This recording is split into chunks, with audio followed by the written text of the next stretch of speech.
Hey everyone, and as always, welcome to the Tales to Inspire podcast.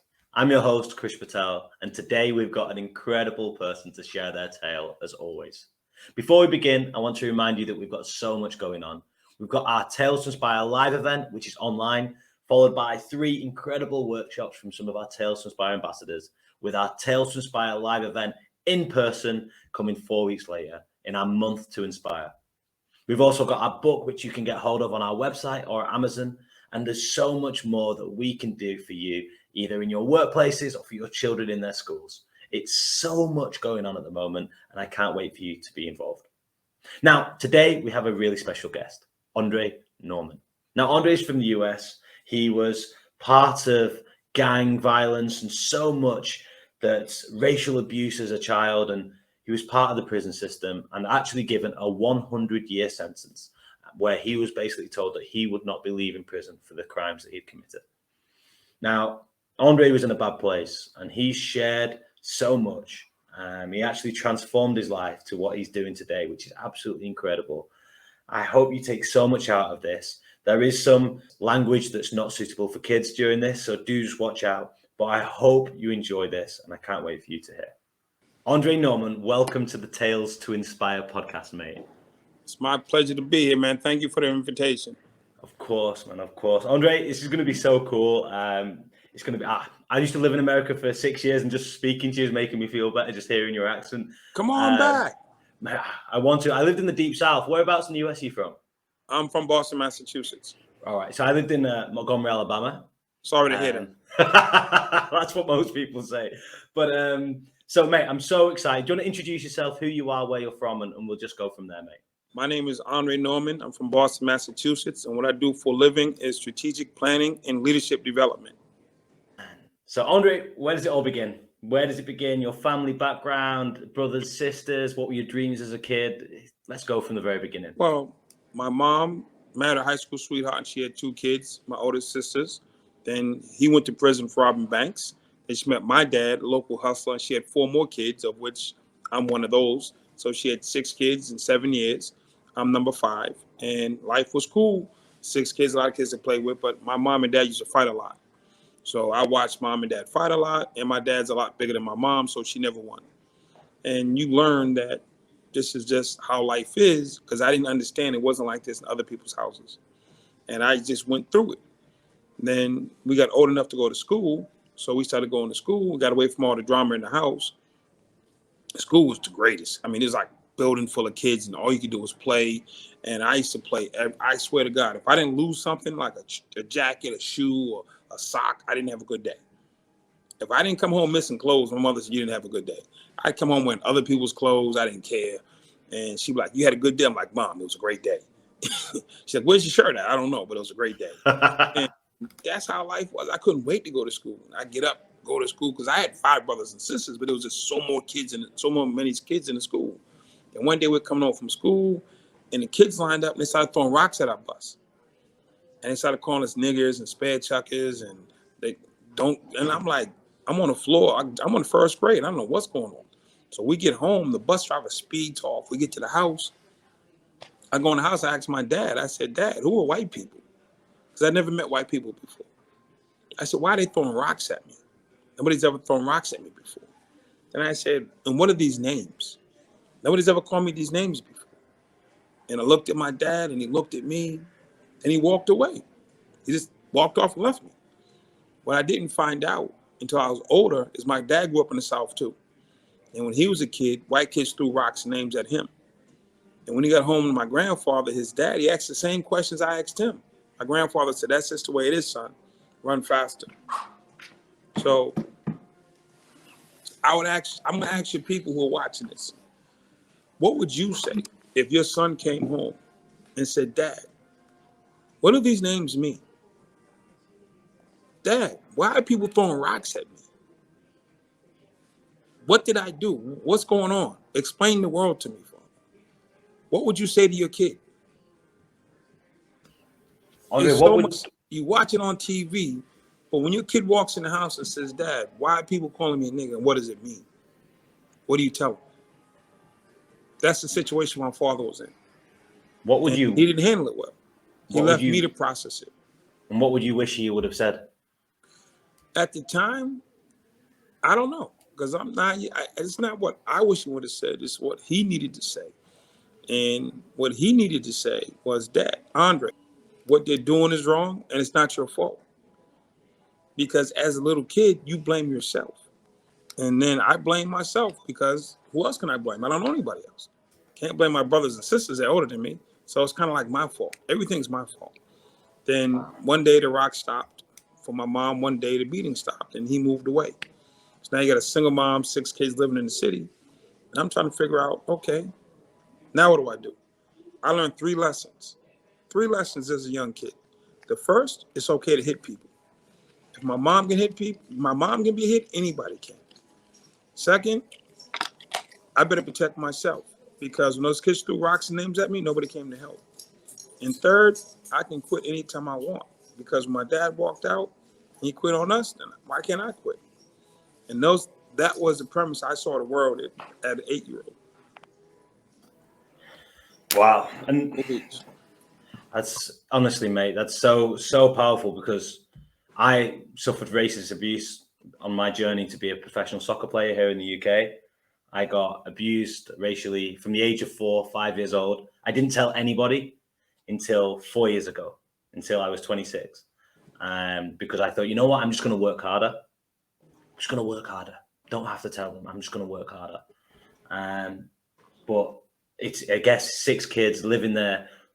Did you have any dreams? Did you know what you wanted to be? Or was it just not that early? And first, second, third grade, you don't know anything. You're just a kid. You just want to play. You don't know. There's nothing beyond. You know what I'm saying, I want to bike. You know what I'm saying, and I want to go outside to the park. That's all I know. So where does your journey go from there, Andre? Journey goes from there. I make it to middle school, and I realize that we're poor. And once you realize that you're poor, because the other kids tell you that you're poor, nobody else tells you. The other 6th graders tell you, "Oh, you're poor," and all that type of stuff. So I started going to the park after school to make some extra money. I wasn't a drug dealer like you see in the movies. There's like the kids in the park were high school age. They would sell marijuana in the park after school.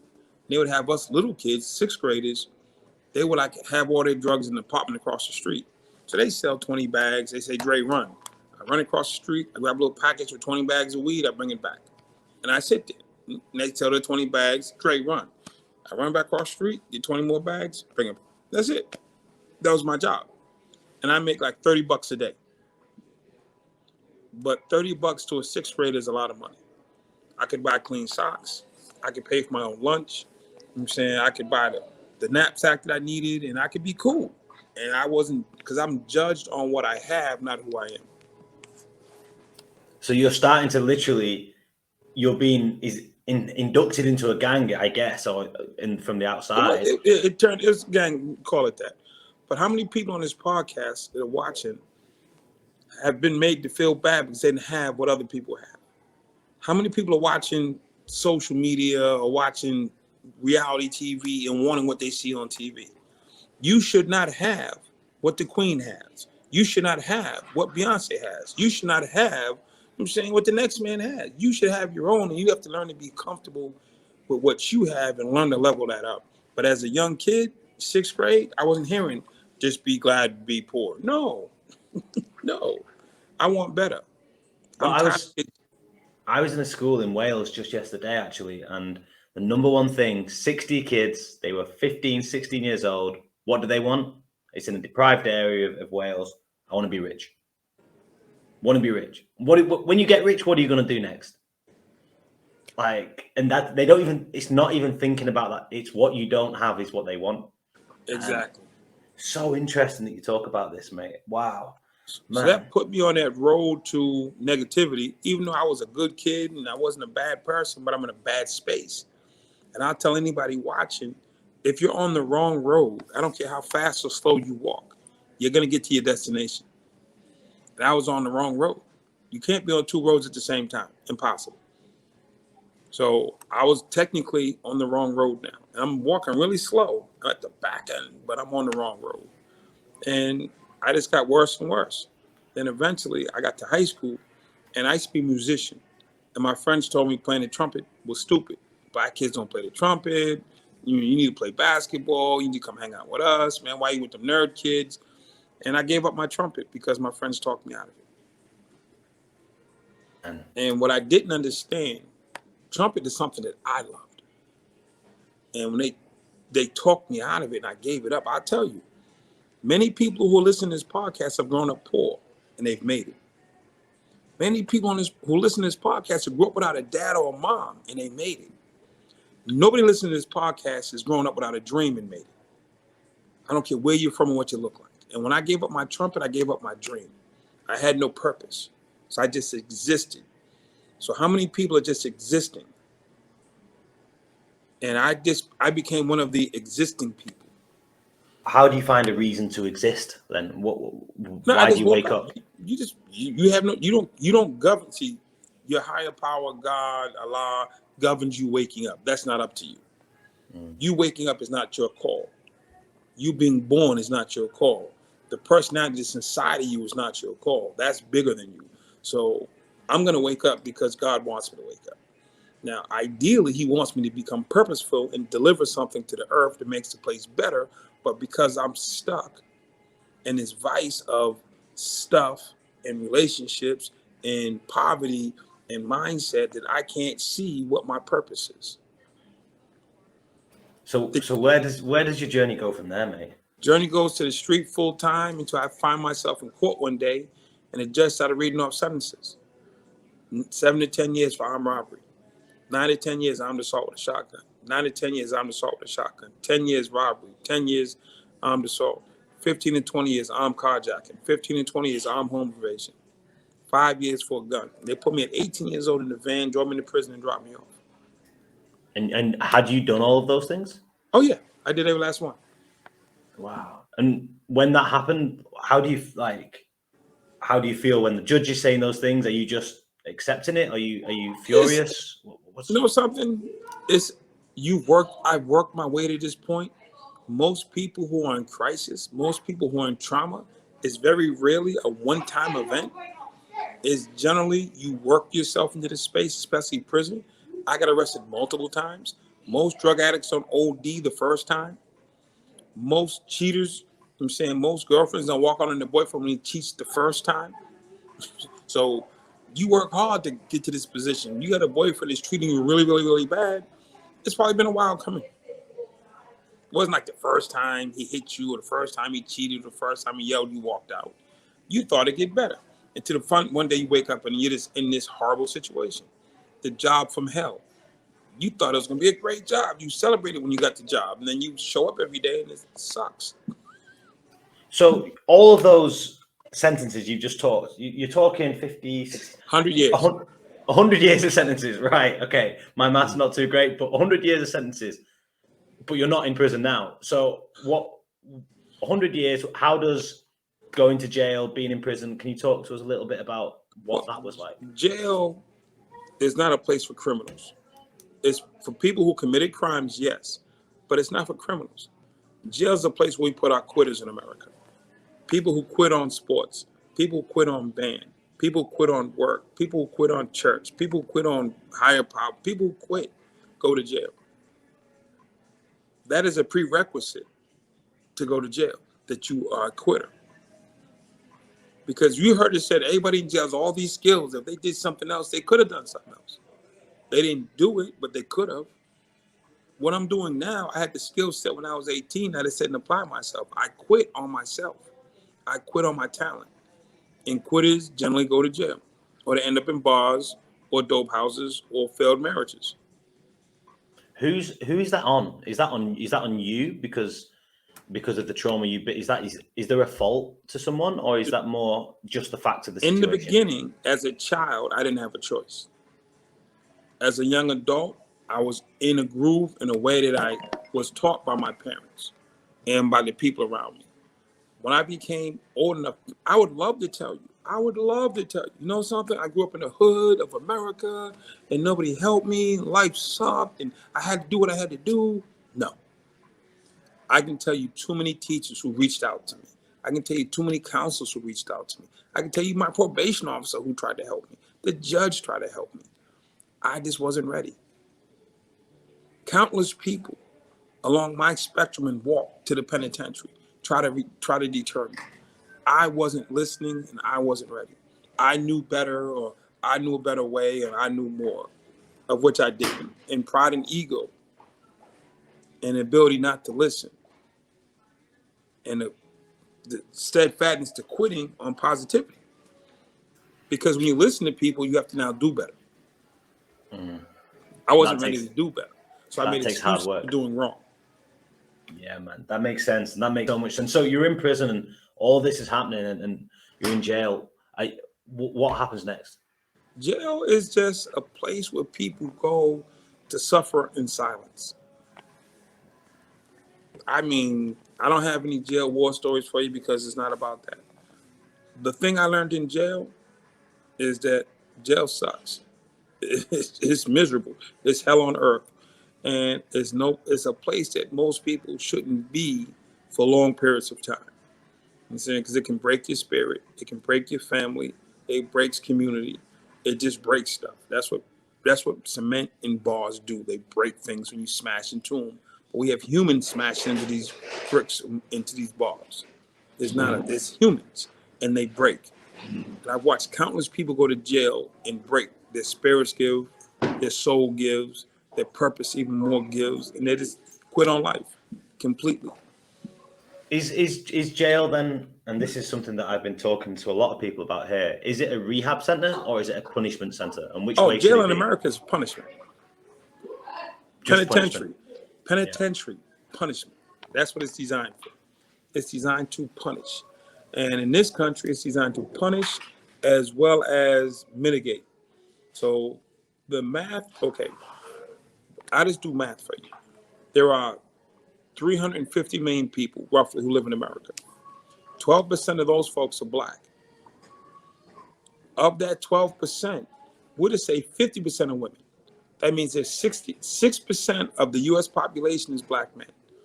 We're going to say between the ages of 18 and 30 is half of that number. So from 0 to 18 and from 30 plus is not black. So we're going to say 3% of the population is black males from the ages of 18 and 30. And they make up 60% of the prison system. How does 3% of your population make up 60% of your prisons? Mathematically, it doesn't work if it's a fair and just system. I'm not blaming, I'm not pointing, I do math. 3% of the population should not make up 60% of the prison population. And considering those 3% don't all live in one location, they are spread across the country. For some unknown reason, this 3% of people keep running to the penitentiary. And there's other minorities as well, Hispanics and different types of minorities that actually make up the other 40%. Right. So majority of the prisoners who are in prison make up the minority of the country. And so, again, I'm not doing conspiracy theory, I do math. And the math says that it's unproportionately leans against minorities when it comes time to go to prison. For whatever the reason, for whoever's in charge, it is what it is. And so prison is a place where you either you put people that you don't want, or you put people who quit. Now, did the man give me a gun? No. Did the man make me sell weed in the park? No. But is it readily available for me? Yes. Are these options to me? Yes. If I lived in the suburbs, it's not. You can't go to Beverly Hills and sell weed in a local park. It's not viable. It's not going to happen. You're not going to go to any major suburb in America where wealthy people live and go to any park and sit out there and sell weed. It's just not permissible. But why is it permissible where we live? Police work. I know for a fact when I go to high-end neighborhoods, the police are there to protect and serve, and they do a great job. Why doesn't it work like that on my side of town? So policing works, education works, but it doesn't work in the hood, as we would say. So why is that? Is there a different police study that they do, or is there a different training that they give them in the suburbs and the city? So my mother would say this best. They'll give you the opportunity to fail. Where in the suburbs, they give you every opportunity to succeed. Yeah, I agree completely. Individual change and systematic change both completely need to. And this is something I get frustrated with a lot, Dre, is hearing we deal with individual change, changing people to be the best version of themselves. But overall, systems have to change. And I'm asking this question to myself all the time. How do we change systems? Education systems, the prison systems, work. You can talk about it. All these different systems, politics. I don't even know where to begin with politics. There's so much that needs to change. It can be really overwhelming at times. But I would say this. Look at Australia. The indigenous people make up less than 10% of the population. See what percentage they make up in the prisons. Disproportionate. So how do the smallest percentage of the people in the country create the biggest impact in the prison system? So is it just a coincidence twice? It's, mate, so much to it. So that's what I do now. Since when I was in prison, I realized that this is a choice. This is a choice that I was given and I agreed to. That's what I want to say. This is a choice that was provided to me and I agreed to. And when I agreed to it, this is what comes with it. And I have to make the choice of not agreeing. When I made the choice not to agree, and know what that meant? I had to go get a purpose. Well, no, getting a purpose meant I had to work hard. Well, working hard meant I had to sacrifice. So I got a purpose. I started working hard and had to sacrifice. And I said, my goal is to go to Harvard University and be successful. I got a plan. I got a purpose. I got a strategy, and I'm going to work hard and I'm going to sacrifice. So all the other stuff that I used to do in prison that was fun or whatever you want to call it, gang banging, I let all that go. And I spent 20 hours a day studying and working on me to get to my goal. And I can sit here and tell you that I started in the basement of a prison. I'm now a Harvard fellow. I spent 21 years teaching and lecturing at London Business School. I worked at the White House. I worked all over the world, 30 countries. It wasn't because I was in jail because I was black only. They give you the option and the opportunity to hang yourself. Lynching is out. Self-lynching is in. They'll give you the rope. They'll give you a chair. They'll put some music and try to say, hey, this is a cool game. And you play the game. Let's be a drug dealer. Let's be a gangbanger. Let's be out of control rapper. Let's be a stick-up kid. It's like, hey, they give you these opportunities, but we have to say yes. As much as I want to blame the people who gave me the opportunity, we have to say yes. What about then, how did you say that obviously they give you the rope, they give you all these things, but in there, they must have given you the opportunity to study, to learn, to read, to do all these. Did they give you that opportunity as well? They have educational systems in America, albeit for black folks and brown folks, not great ones, but they exist. They have opportunities in prison, albeit not great ones, but they exist. And you just have to say, I'm going to make the most. I'm going to do what our ancestors did. We're going to make this thing work. I'm saying we're going to take what we've been given and turn it into something. We took a whole group of people who put up on the shores of America in boats and chains. And somebody said, we're going to make this work. And they went from boats and chains and shackles to being deemed less than cattle to being the president of the United States and leader of the free world. They made something work. There was a lot of sacrifice. There was a lot of focus. There was a lot of discipline to go from the bottom of a boat to the White House. But it's doable. It's doable. So then, how does it work? So you are in 100-year prison sentence. Where is your hope? You've made this crazy. I'm gonna tell you, my hope is in my dream. When they took my dream away, they took my hope away. When I got my dream back, I got hope back. And with hope, anything is possible. So once I got my hope, then my eyes open and my mind open, and critical thinking is imperative. I'm not talking about anything else. Critical thinking on my dream. I had no dreams. So I had no place to be. Say you're going to go outside, but you got nowhere to go. Which way do you walk? I don't know. I'm going to go left or right. But if you go into a particular store, a particular part of town, you know which way to go. You have a purpose. I used to wake up in the morning and just be like, I don't know, I'm just going to go left or right. When I said I was going to Harvard, I had a place and a destination and a place to go. And it's things that I needed to get there. My GED, I needed my high school degree. I need to learn the law so I can reverse my case. I need to learn anger management so I can control myself. I need to learn conflict resolution so I don't be smacking people anymore. And I went to school and I went to classes and I went to these programs to help me achieve my goal. I didn't do them for the sake of doing them. If I didn't have a goal of going to Harvard, there's no point getting a GED. If I didn't want to be around rich white kids, I don't need to learn how to not smack people. If I'm just going to be with drug dealers and thugs all my life, smacking people is part of the game. So the people who are on here, once you pick your goal, it'll help you correct your character as far as how you're going to move. So don't come and say, oh, I don't have it, and people work against me, and the system ain't fair. The system ain't never going to be fair. The system ain't never going to be fair. But now what? Now what? The system ain't never going to be fair. Now what? So you going to quit? So Let me be the person to tell your people, the system ain't going to be fair. I don't care if you're white, if you're black, if you're British, if you're French, if you're American, if you're Latino, if you're West Indian, the system is, there's always somebody playing unfair right now. If you live in the Ukraine, it ain't fair. Russia bullying them.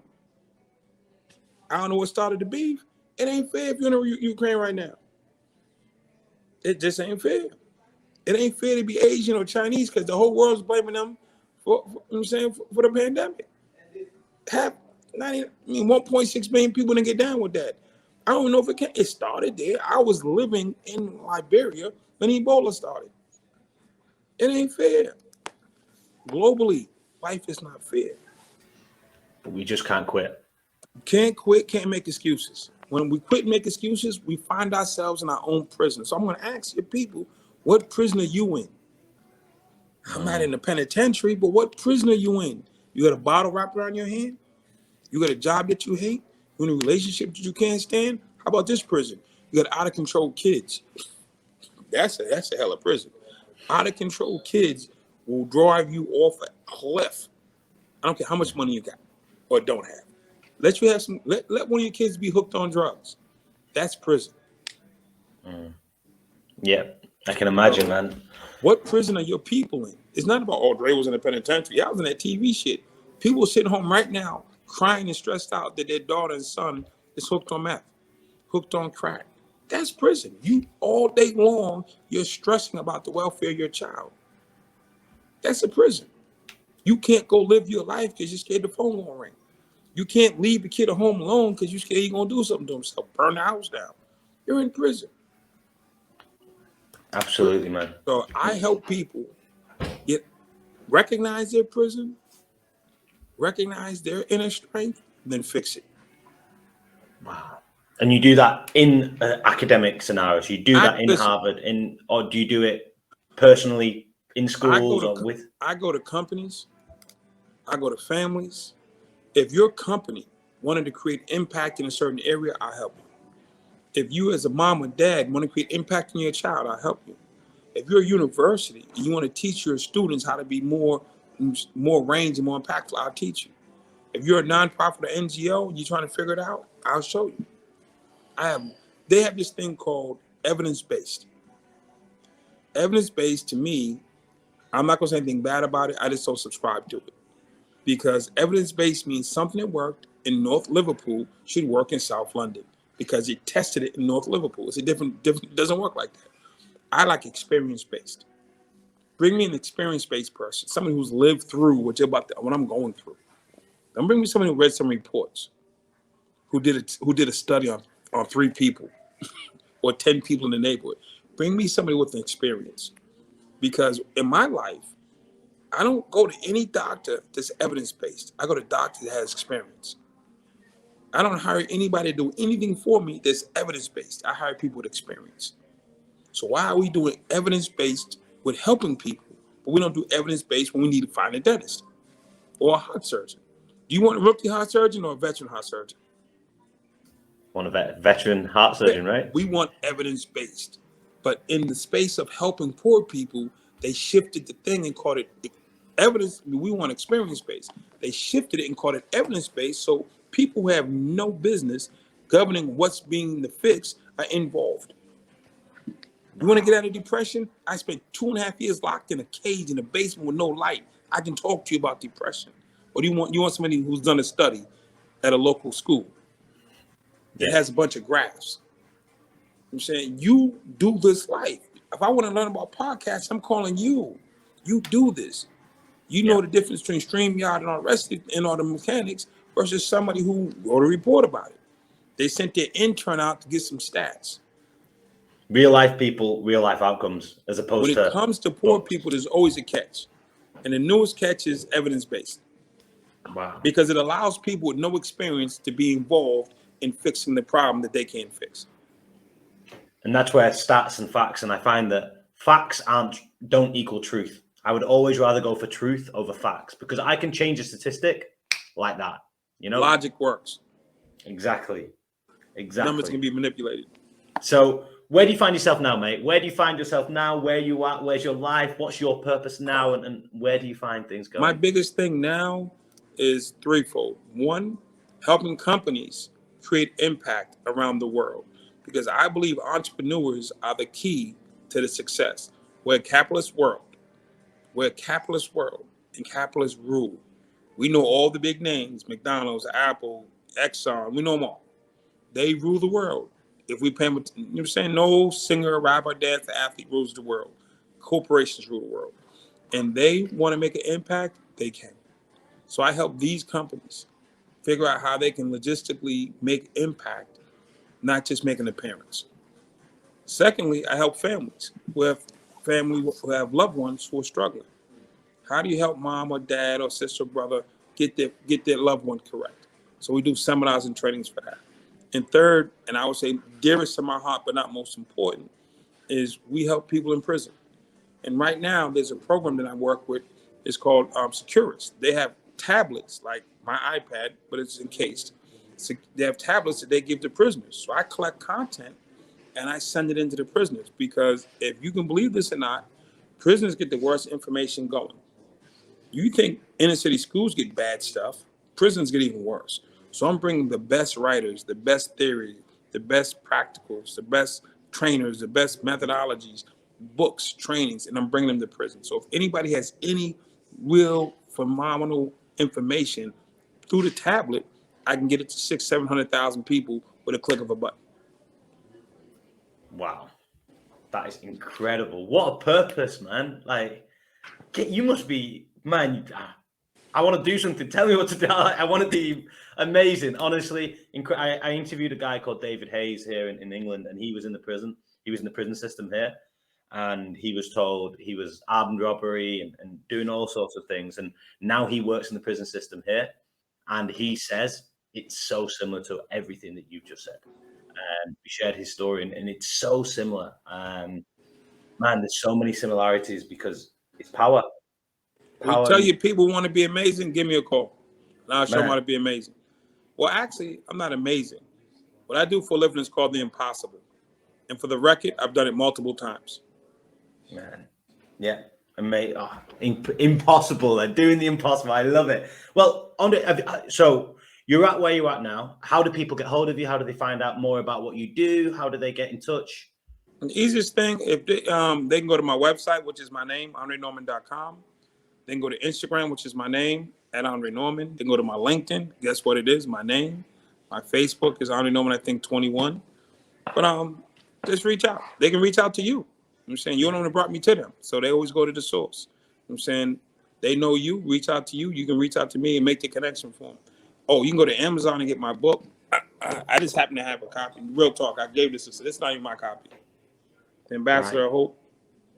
And what does the Ambassador of Hope? What represents? It's my life story. Your life story, man. Amazing. Oh, okay. Unbelievable. So, Andre, I've got some quick fire questions. Are you ready? So what's going to happen is I'm going to fire a question at you or a sentence, and you're going to finish that sentence. And if you want to explain a little bit, you can, but it's kind of thinking on your feet. I've done that a few times. Right, here we go then. Life is about. Oh, you said life is a battle? Life is about. Oh, life is about. That's your accent. Life is about being successful. And I define success. Success is not a success without a successor. Meaning if I don't go back and help somebody else out, then I wasn't successful. I was just lucky. Wow. Love it. Children can be damaged at an early age unintentionally by their parents or intentionally through negligence. And we have to protect children above all else. And we have to be a good model. And if you're the neighbor whose kid next door doesn't have a parent and you take your kids to the pool or to the park, offer them to take them with you. I remember too many times my neighbor who had mom and dad would go to the park or go to the beach. They would look at us and drive off. They could have took us with them. It might have made a world of difference in my life. The system is doing exactly what it's designed to do. Yeah. And that's all systems. That is so true as well. It's so true. The next one is a little bit of a different question. If you could speak to your 16-year-old self, you would say? Go to counseling. Go to therapy. Would you have accepted it though? I mean, there's a saying that you can't help people who don't want to be helped. I think that's wrong. There's just a step before that. And that's called getting them ready to want help. And that's what I specialize in now, getting people ready to want help. Then I turn them over to a therapist or a doctor. But if I could speak to him, me at 16, I would definitely say therapy. I would say this: you've gone to therapy. Now go to therapy and tell the truth. Love it. Imagine there's a rule, and this is a little bit of a different question. So a government rule or a law, it's the Andre Norman law, right? And if you put it in place, everyone had to follow it, right? What would that law be and why? The law would be education, real education is mandatory for all people because education makes things equal. Not just rich people get one education, suburban kids get one education, poor kids get one education, rural people get one education. If you're a third-class citizen in the first-class world. So my thing is everybody on the planet will be equally educated. And what are some of those fundamental things in education that has to be part of it? I've been to schools in Haiti. I've been to schools in Liberia. I've been to schools in Colombia. I've been to schools in Honduras and Guatemala. There's no comparison. There's no comparison. My son goes to a private school, God bless. There's no comparison between my son's school and the school that I went to. There's no comparison. It's not even fair. It's impossible to equate a private school in America to an urban public school in America. There's no correlation. One's about containment, one's about education. So true. So true. I've never been to India, but I look at India and I look at the Bombays and the most dense, poverty at another levels that don't even make sense. You can't tell me they're living at that level of poverty and getting equal education. I've been to Ghana, I've been to countries. And you can't tell me these folks are getting real educations because I've been and I've seen it in person. So educate everybody equally. Then let the chips fall where they may. Yeah, it's like one of those things when one ship rises in the ocean, all the ships rise, right? So no, not necessarily, but you won't get ahead just because who your parents are. If everybody's educated equally, gives an opportunity. Opportunity is all you can ask for. I don't need mandates, no set asides, no type. Just educate everybody equally and let the best man or woman win. But we live in this society where it's happiness at the expense of others instead of with others. And I agree. And I don't believe that has to be the case. Lack of education improves controls for those in power. Yeah, 100%.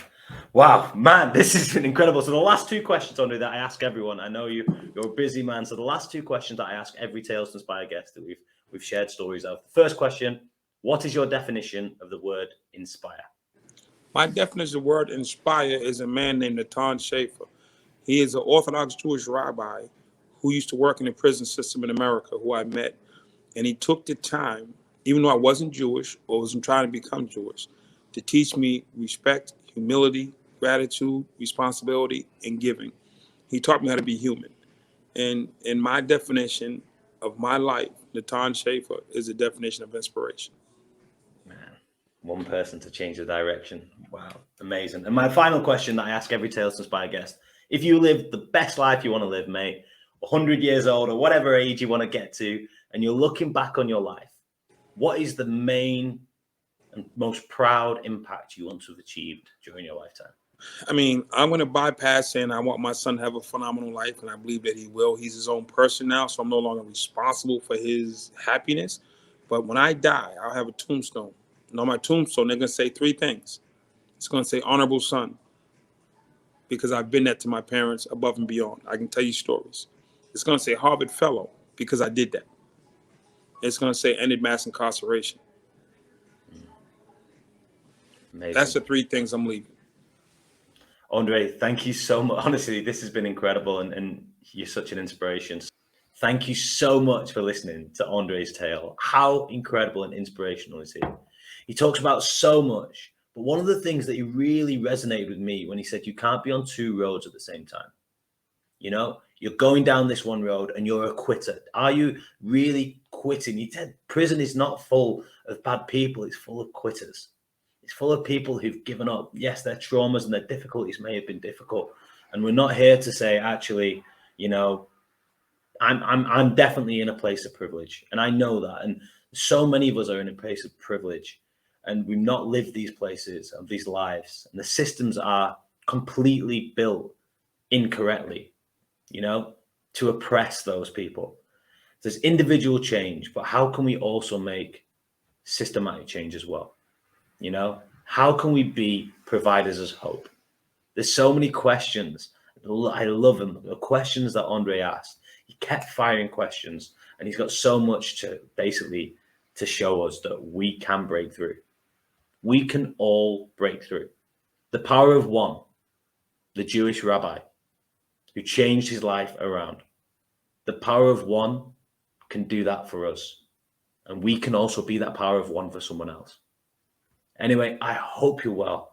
Remember that you can become part of this amazing, amazing inspirational movement by going to patreon.com/Tales to Inspire podcast and donating as little as £2 a month. We're here as a non-profit trying to show you that there's nothing that you can't overcome. I hope you have a wonderful day, and thank you for being part of this inspirational movement.